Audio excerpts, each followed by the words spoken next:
This next block of instruction will be over the tensionless anchor. First thing you want to do is it's going to be tied on your far side anchor, so I need to get a measurement. I'm going to take my carabiner and I'm going to go ahead and get that measurement I talked about. And I'm just going to wrap it going right to left. Once I do that, I'm going to bring that rope towards my carabiner and get that measurement where it touches the spine of that carabiner. As soon as I get that measurement, I'm simply just going to pinch and let it go. Just like how it looks here. Once I do this, I have to get 4 additional measurements. So all I'm going to do is put my thumb through this carabiner and get my 4 additional measurements. That's 1, 2, 3, 4. Once I get that 4th additional measurement, I'm simply going to pinch it and let it go. Now at this time, the individual helping you is going to you're going to pass it around, going right to left, top to bottom as you're looking towards the anchor. He's going to help you wrap this and making sure that it stays nice and neat.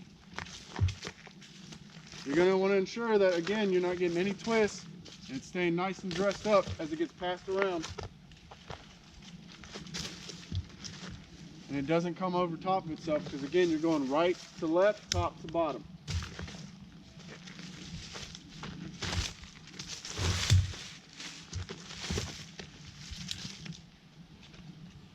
Again, simply just looking, making sure that it's dressed up. Once it comes back around, all I'm going to do is take my carabiner, clip it back onto the rope, lock it down, and this will be your first of 2 lock carabiners in the entire operation. What I'm looking for is I just created this window. Inside this window, I want to have 1, 2, 3, 4. Minimum of 4 wraps inside of this window. Once I look there, I confirm I have my 4 wraps. I have no twists on here, or no issues with them riding up on each other on the wraps. Lock my carabiner. Now it's good to go. The reason it's called tensionless anchor, once all this tension gets pulled on your 1-rope bridge, this is still free, so when you go to pull it apart, you're not going to have all this tension riding up on that tensionless anchor, and it'll be easier for you to take your 1-rope bridge apart towards the end of it. That concludes the tensionless anchor. The next block of instruction we're going to cover is going to be your transport tightening system done on your near side anchor. The first thing you want to do is you're going to go out 1/5 of the way if you have static rope, or 1/3 of the way if you have dynamic rope, because of the ability for the rope to further stretch on your dynamic. So since we're using static rope, we're going to go 1/5 of the way of our obstacle from our near side anchor. So as a bridge team commander, I'll come out, I'll say this is 1/5 of the way, and I'm going to first form a figure 8 slip. All I'm going to do is form a bite in my rope. I'm simply going to turn it clockwise twice. 1, 2. Once I do that, I'm going to form another bite coming from my near side anchor and pass that up through the front of that figure 8 that I made. And I'm going to cinch it down, creating that figure 8 slip. Once I do that, I want to go ahead and take tension out of this knot when I start to pull on my rope. So all I'm going to do is create a 1/2 hitch, simply turning the car on, or rotating or turning the rope to the right one time and throwing that over and just dressing it up.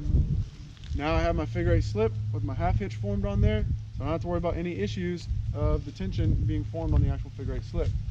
Once I do that, I'm going to go ahead and take my 72 kilo stock carabiner. I'm going to route it going sky to ground, wrap it around. Once I do that, I'm then going to signal to my mule team, go ahead and bring me my piece of my rope.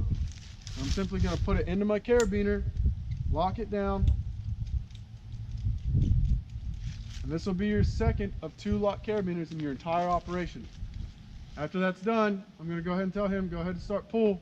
And he's going to start pulling the slack out of this 1-rope bridge. As he's pulling, he'll keep pulling, and I'm going to say, okay, right there, that's good. So he's going to go ahead and wrap it going top to bottom, ensuring that it stays underneath. Once it gets there, he's going to simply apply that tension and make sure that doesn't come undone. Once he's done with that, I'm going to grab my carabiner and all my pieces of rope, and I'm going to go ahead and start turning it away from me. I'm trying to get as many wraps inside of this 1 rope right here going towards your near side that I can. I'm going to keep wrapping so I can't wrap anymore. Once I get to that part, I'm then going to tell him, go ahead and grab on the outside of my hands, ensuring that yourself or your equipment don't get caught in the carabiner of the rope. So he grabs it.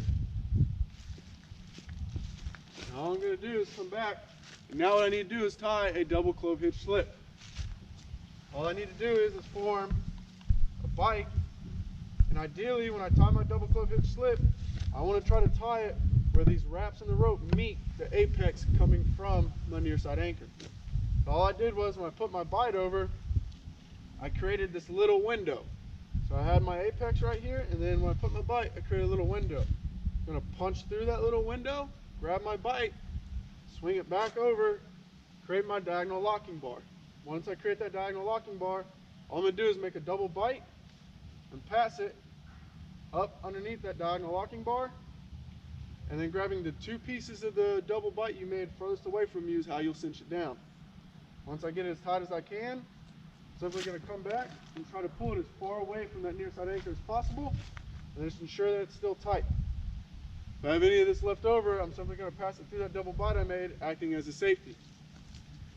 Once I do that, I'm then going to take this carabiner, clip it here, ensuring that it does not lock, because there's only two in this entire operation. I'm going to clip it there because I'm going to come back to it later as the bridge team commander. Once I'm done with that, I'm going to come back. I'm going to tell my mule team member, once I smack your hands, you're going to let go, ensuring that yourself or your equipment don't get caught in the one rope bridge or the carabiner. Do you understand? He's going to say yes. The slap, and I'm going to ensure that I maintain some of my wraps into this transport tightening system. Once I look, everything's complete. Now I can start loading individuals on this one rope bridge. That concludes the transport tightening system.